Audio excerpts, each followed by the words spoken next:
Attention on deck! Carry on. Please, take your seats. Welcome to the Norwegian Sea, the top of the world. I'm Captain Adam Gordon, call sign Shadow, the commander of Carrier Air Wing 1, or simply the CAG. I fly both Tomcats and Hornets, but right now, with these new F-14Bs on board and having only one squadron of real fighters aboard, I'm flying Tomcats.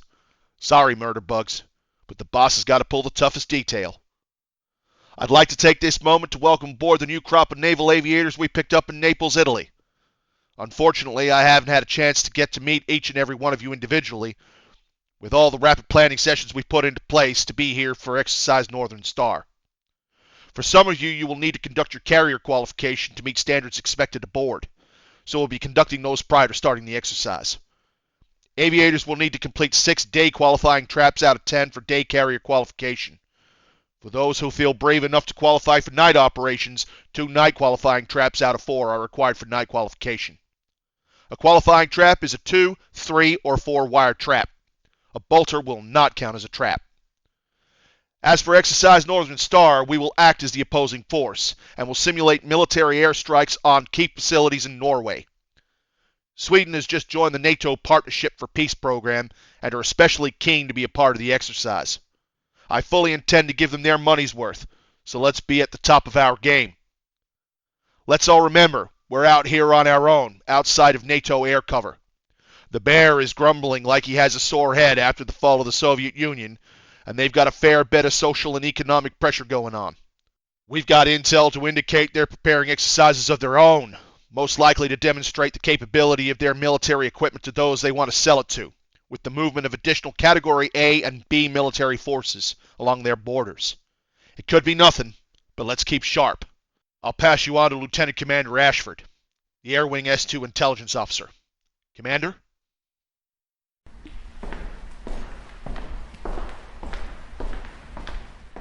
Good morning. Today is the 25th of May, 1994.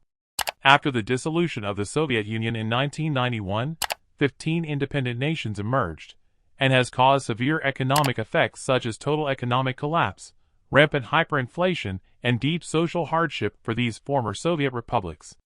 This is due in part to the crippling debt related to the arms race these states committed to throughout the Cold War. In summary, these states have 3 very troubling obstacles right now. They are: A. Russia are the most affected nation from the breakup of the Soviet Union, solely accepting the financial burdens of the failed state. B. They have an enormous amount of war material and arms that they have built, maintained, and kept throughout the entirety of the Cold War. C. With a lack of ongoing work or the prospect of a future or purpose, their people are languid, yearning for a way to survive. With those 3 dilemmas combined, they have but 2 foreseeable options. A.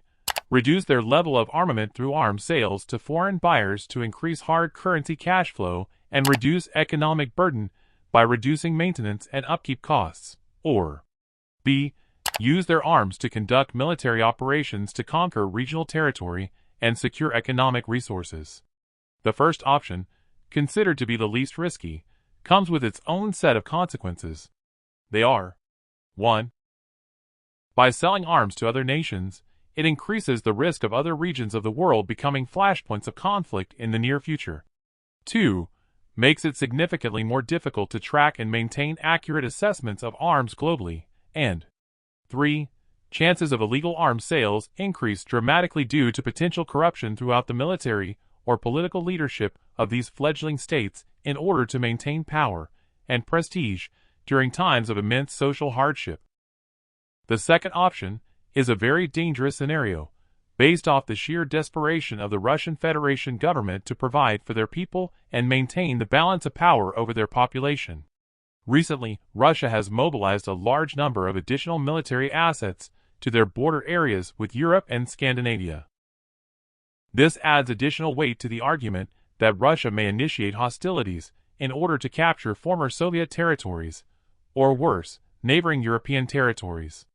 The America Carrier Battle Group, consisting of the Kitty Hawk class aircraft carrier USS America and its assigned carrier Air Wing 1.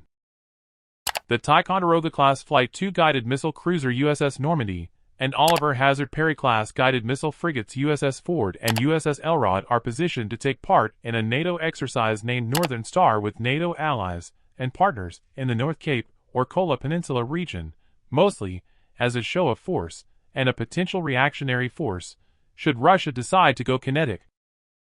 The carrier group is currently positioned well forward of the Greenland-Iceland-United Kingdom gap and is intended to simulate the Red Force for both Norway and Sweden. This means that the carrier group is well beyond the range of friendly land-based air cover, and should the situation deteriorate, the carrier group will have to rely solely on its fighter squadrons for protection. Although we are conducting an exercise with friendly NATO partners, we will be carrying White-Nose Yellow Bandit ordnance under wing, in case the need arises that those weapons need to be employed as a defensive measure. We're in the realms of the bear, folks. That means you can expect any and all types of Soviet or Russian systems to appear. Be wary. I would expect with high confidence that the Russians will be poking around, monitoring the exercise. At any point in the exercise, your element may be Frago to investigate and intercept an intruder. Rules of engagement from Alpha Bravo are weapons white, hold. If you witness a hostile act, you are cleared to fire in self-defense. That's all I've got for now, folks. We'll keep you updated should anything change. I hope you all do well in Exercise Northern Star. Good luck to you all. Thanks, CAG.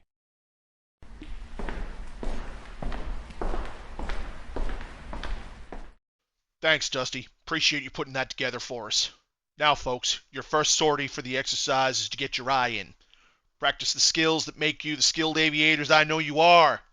Practice your traps, practice basic fighter maneuvers, practice your strike skills. Sharpen that edge. I'll see you in the air. Attention on deck! Thank you, as you were. Carry on.